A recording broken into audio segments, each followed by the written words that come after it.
Welcome back to the deep dive.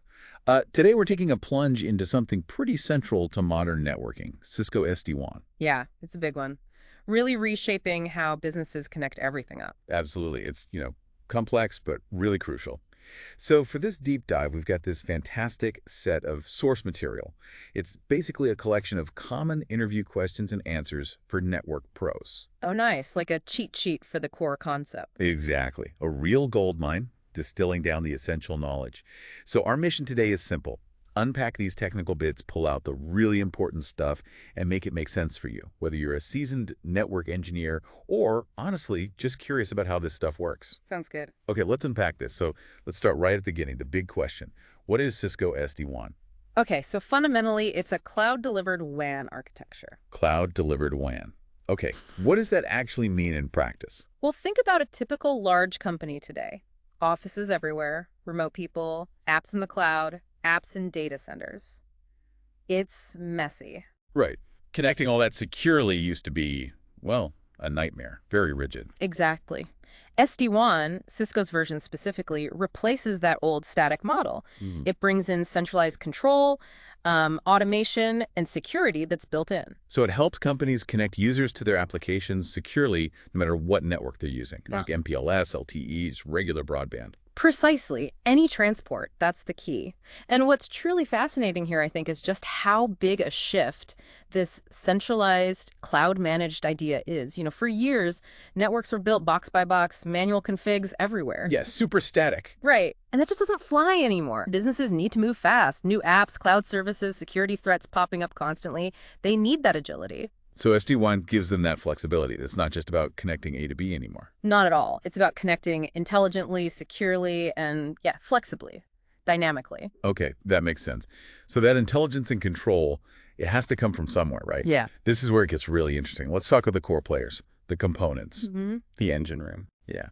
The source material highlights four key ones: vManage, vSmart, vBond, and then the edge routers, which are called vEdge or cEdge. Those are the main building blocks, absolutely. Let's break them down. They each have a specific job. First, vManage. What's its role? vManage is your main interface. Think of it as the big control panel, the dashboard for the entire SD-WAN fabric. The single pane of glass they always talk about. That's the one. From there, you do pretty much everything administrative: provisioning new sites, monitoring network health, checking logs, configuring policies, pushing software updates. So it turns this potentially huge distributed network into something manageable from one place. Exactly, central command. Okay. Then there's vSmart. What does that do? Right, so vSmart is the centralized brain for policy and control. If vManage is where you define the policies, vSmart is what enforces them across the network. Ah, okay. So Yeah. it's the policy engine. Yeah, it distributes all the routing information, the security policies, the application-aware roles, all that stuff down to the edge routers. It uses a specific protocol, OMP, to do this. OMP, Overlay Management Protocol. We'll probably circle back to I that. definitely should. But yeah, without vSmart, the edge devices wouldn't know how to route traffic intelligently or apply those security rules. Got it. Controller brain. Okay, next is vBond, the orchestrator. vBond is critical for the initial setup and security bootstrapping. When a new edge device comes online, it needs to securely join the network, right? Right, needs to be authenticated. Exactly. vBond handles that initial authentication. It basically vouches for the device and helps set up secure communication channels using DTLS or TLS between the edge device and vManage and vSmart. So it's like the security guard at the front door, making sure only authorized devices get in and connect properly. That's a great way to put it. It establishes that initial trust. Okay. And finally, the vEdge or cEdge routers. These are the devices actually out there in the branches or data centers. Yep, those are the endpoints, the physical or virtual boxes that sit at the edge of your network branches, data centers, even in the cloud, and actually forward the user traffic. And the source mentioned a distinction here, vEdge versus cEdge. Ah, yeah, good point. So vEdge was the original hardware running Viptela OS. That's being phased out, largely. The current and future focus is on cEdge routers. These run the familiar Cisco iOS XD software, and they're available on standard Cisco platforms, ISR routers, ASRs, the Catalyst 8000 series. So if you're deploying new, you're almost certainly using cEdge. Almost certainly, yes. That's the strategic platform now. So maybe an analogy helps tie these together. Imagine building something complex, like a skyscraper. Okay. vManage is the architect, creates the blueprint, oversees the whole project from a high level. vSmart is the lead engineer on site, taking the blueprint and giving specific, detailed instructions to the crews and machines. Makes sense. vBond is like the site security manager, Mm-hmm. checks everyone's credentials coming onto the site, sets up secure communication paths. Right, the gatekeeper. And the vEdge or C-Edge routers, they're the skilled construction crews and the heavy machinery, actually moving materials, following the engineer's instructions, building the structure according to the plan. I like that. Architect, engineer, security, and the builders. It shows how they work together to create the whole thing. Exactly. It's a coordinated system. Cool. Okay, so we have the components. Now, let's dig a bit deeper. You mentioned OMP earlier. What makes these components talk and manage traffic so well? Let's start with OMP. Right, OMP, Overlay Management Protocol. It's Cisco's proprietary control plane protocol for SD-WAN. This is the language vSmart uses to talk to the edge routers. And what information are they exchanging? It's all the crucial stuff for building that overlay network, routing information, which paths are available, policy details like security rules or application preferences, and security key information. It also carries things called TLOCs. The LOCs. Okay, acronym alert. What's a TLOC? Yeah. TLOC stands for Transport Locator. Think of it as an identifier for a specific WAN connection point on an edge router. So like an address for a specific internet connection on that router. Sort of, but it's a bit more specific. It's actually made up of 3 parts. The router's system IP address, something called a color, and the type of encapsulation being used, usually IPsec or sometimes GRE. Okay, system IP, color, encapsulation, and color. That sounds interesting. What's the significance of color? Color is basically just a label. You, the administrator, assign a color to each WAN transport link connected to your edge routers. Like blue for MPLS and green for internet. Exactly like that. Common examples are labels like Impulse, Biz Internet, Public Internet, Lecce. You choose meaningful labels. And why label them? Because it lets you create policies based on the transport type. You can say, prioritize voice traffic over the Impulse color link, or send bulk backups over the cheap public internet link. It gives you control based on the characteristics of the connection. Ah, I see. So TLOCs identify the endpoints and paths, and colors help you differentiate between different types of paths for policy reasons. You got it. So what does this all mean for how data actually flows? How do these elements control things? This seems to lead into that classic networking distinction, control plane versus data plane. Absolutely a crucial distinction here. The source material lays it out clearly. The control plane, primarily driven by vSmart using OMP, is all about figuring out how traffic should flow. It distributes the routing tables, the policies, the map, if you will. Like the network's GPS system, calculating the best routes. Good analogy. And the data plane. That's the vEdge and C-Edge routers actually doing the forwarding. They take the instructions from the control plane and physically move the data packets between sites, usually inside secure IPsec tunnels. So control plane decides, data plane executes. Precisely. And the separation, this raises an important point about the benefits, right? Why bother separating them? Good question. Scalability, flexibility. Both, definitely. Yeah. By centralizing the thinking part in vSmart, you make the whole system much more scalable. vSmart can manage policies for thousands of edge devices without each router needing immense processing power. Okay, that makes sense. The edge routers just need to forward based on the instructions they receive. Right, and it gives you incredible flexibility. You can change a policy centrally in vManage, vSmart distributes it, and potentially thousands of routers update their behavior almost instantly, much easier than logging into each box. Yeah, I can see how that simplifies things massively. It's a real game changer compared to the old way. Definitely. Okay, so we've got the core concepts. Let's shift gears a bit. How does Cisco SD-WAN make deployment easier and keep things secure day to day? Let's talk smart operations. ZTP comes up a lot. Zero-touch provisioning. Ah, ZTP. Yeah, this is a big selling point, especially for large deployments. It basically automates the initial setup of new edge devices. Zero-touch. Sounds like you just plug it in. Pretty much. You ship a router to a new branch office, someone plugs in the power and the network cables, the router automatically powers up, finds the vBond orchestrator. Using DNS or DHCP options usually? Yep. It authenticates with vBond, then gets redirected to vManage to download its specific configuration file, and then connects to vSmart to join the secure overlay network. Wow. So no need for a skilled engineer on site for basic turnup. Exactly. Reduces deployment time from potentially days to, well, minutes in many cases. Huge cost and time saver for rollouts. Definitely see the appeal there. Okay, what about segmentation? The source talks about VPNs. Now, these aren't like remote access VPNs, right? No, no, different concept here. In Cisco SD-WAN, VPNs are used for network segmentation, much like VRFs, virtual routing and forwarding instances in traditional Cisco networking. Ah, like VRFs. So creating separate logical networks on the same physical infrastructure. Exactly. It lets you isolate traffic. Keep your corporate data separate from guest Wi-Fi or maybe separate traffic for different departments or functions. It's a core security practice. And the source mentions specific VPN numbers. Yeah, there are a few predefined ones with special purposes. VPN 0 is reserved for the transport network, the underlay connections. VPN 512 is used for out-of-band management traffic. Okay. And then VPNs 1 through 511, I believe, are available for you to define for your user segments, your LAN side networks. So you might put corporate users in VPN 10, guests in VPN 20, IoT devices in VPN 30, whatever makes sense for your design. Got it. So fundamental for security and organization. And that brings us to policies again. The material distinguishes between data policies and control policies. What's the difference there? Right, important distinction. Think back to the control plane to data plane split. Control policies are applied centrally via vSmart. They influence the control plane information. So they affect the routing information itself, like which OMP routes get advertised or preferred. Exactly. They shape the network map. Data policies, on the other hand, are applied on the edge devices themselves, the V-edge or C-edge. They influence the data plane. Meaning they affect how the router actually forwards the traffic passing through it, like filtering, marking, redirecting specific flows. Precisely. Control policies build the map. Data policies are like traffic rules enforced on the roads themselves. You need both for granular control. Okay. Control policies affect routes. Data policies affect traffic forwarding. Makes sense.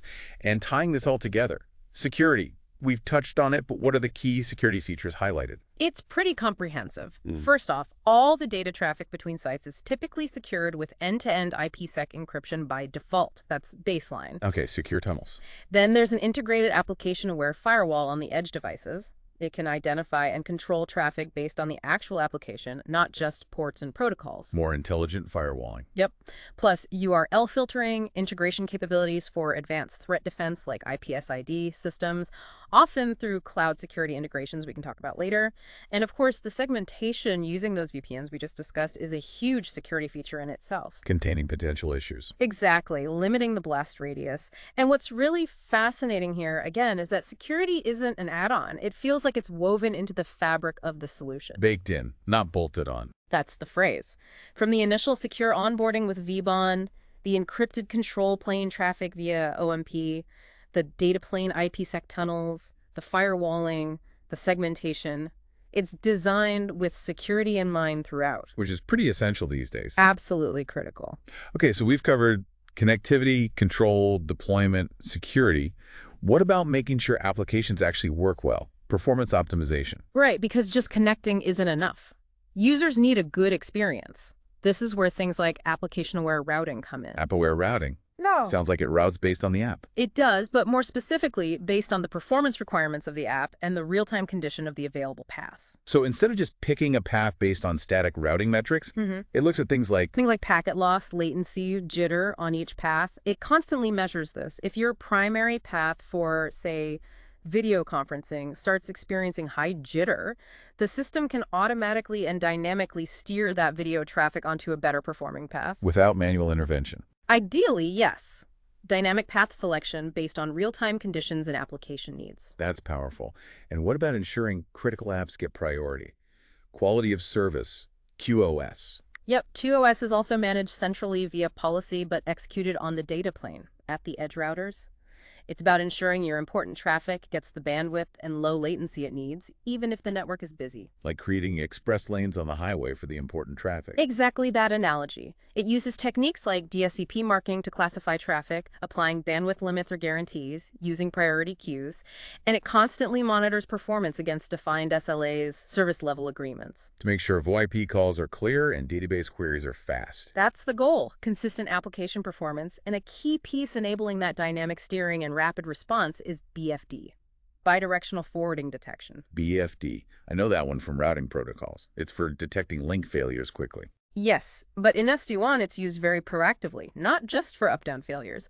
It runs over the tunnels between edge devices and constantly monitors the quality, latency, loss, jitter, typically every second. Every second. That's fast. Very fast. So if a path degrades, BFD detects it almost immediately, which then triggers the application-aware routing logic to potentially move traffic off that path.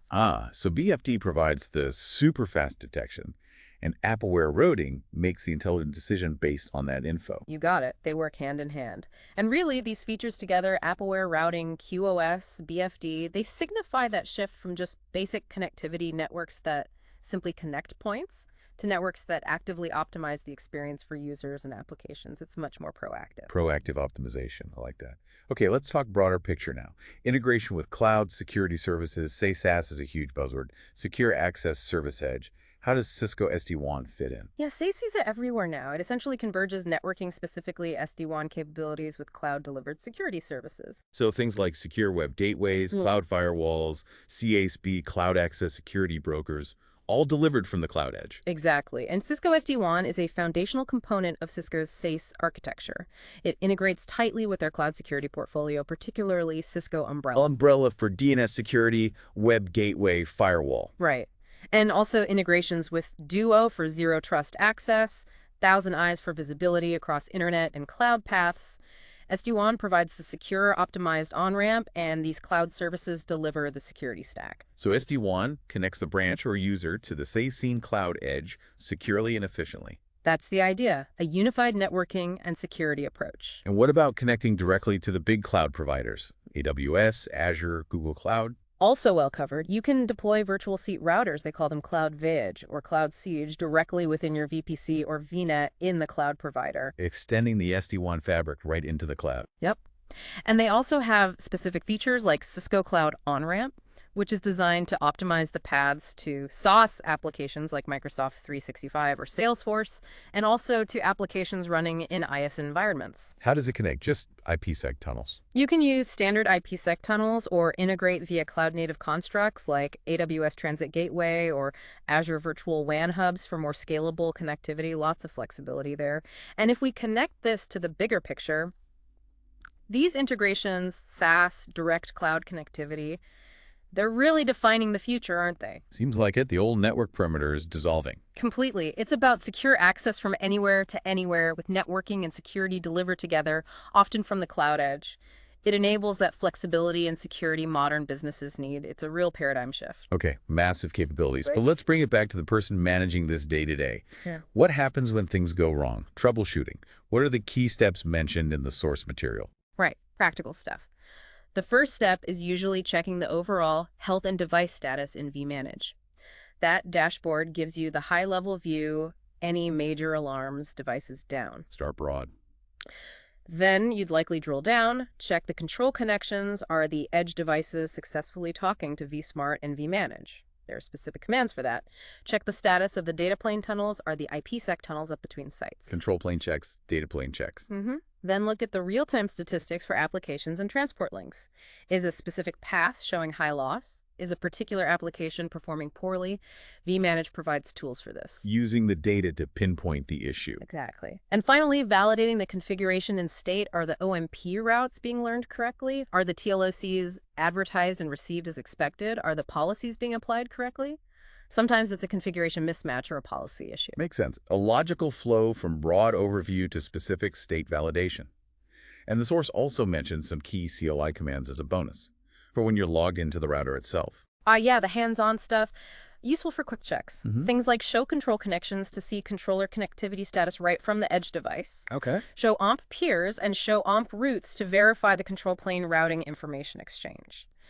Show STWAN BFD sessions is crucial for checking that tunnel health and BFD status we talked about. Right, checking that fast detection mechanism. Show interface VPN1 or whatever your service VPN number is, just to check interface status within a user segment. And, the classic ping command, but specifying the VPN, like ping VPN 8.8.8.8 to test underlay connectivity, or ping VPN 10 internal IP to test overlay reachability within a specific segment. Good old ping. Still essential. So some handy commands for quick diagnostics right on the box. Yep, practical tools for the toolbox. Okay, wow. We've covered a ton of ground here. From the basic definition of Cisco SD-WAN and its core components, vManage, vSmart, vBond, C-Edge, through the key mechanisms like OMP, TLOCs, colors, and that control data plane split. Hey. Then into the smart operations like ZTP for easy deployment, Yeah. VPNs for segmentation, the different policy types, and the deep dive into security performance optimization with Appware routing and QoS, and how BFD helps there. And the integration pieces too, SaaS and cloud platforms. Right. It's clear this technology offers that centralized control, much better security posture, Yeah. and really focuses on optimizing performance for distributed networks. It really is a fundamental shift. It truly is. And that leads to, I think, an important question for you, our listener, to think about. Okay. How might this ongoing shift, this move towards software-defined, cloud-delivered networking, how might that fundamentally impact the way your organization or organizations, design and manage their global infrastructure in the coming years? And maybe more interestingly, what new possibilities does this open up for connectivity and security as everything becomes more distributed and cloud-centric? That is a fantastic question to ponder. Where does this all lead? Excellent food for thought. Well, thank you for joining us on this deep dive into Cisco SD-WAN. We really hope you found this useful and maybe even a little intriguing. Hope so. Keep exploring this space. It's constantly evolving. We'll catch you on the next deep dive.